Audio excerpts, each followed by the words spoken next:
Hello mga ka-explore. Dito po ako ngayon sa harapan ng Hotel de Ville. Yan po ang one of the most popular hotel here in Le Havre, France. So lalapit po tayo doon. Tinan po natin kung papapasukin po tayo sa loob. Pag hindi, dito lang po tayo sa labas. So yan po mga ka-explore. Bigyan ko lang po kayo ng mga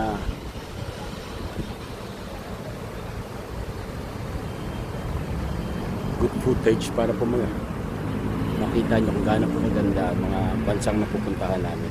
Ako po ay isa sa pinaka mapalad na tao at pinayagan po tayo makarating sa bansang ito. Sino po ba mag-aakala na isang araw makakarating po ako rito sa Pransya at iba't ibang panig ng mundo. So ayan po.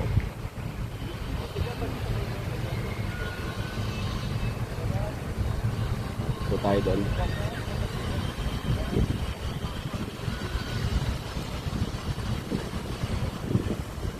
Panturi. Ito yung park nila.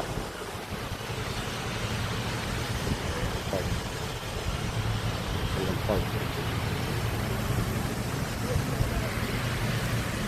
At ito lang waterfalls at night.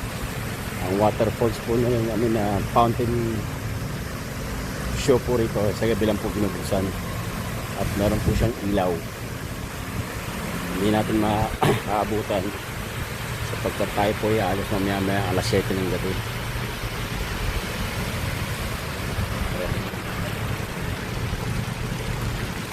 Nakita po rito. Fish pond.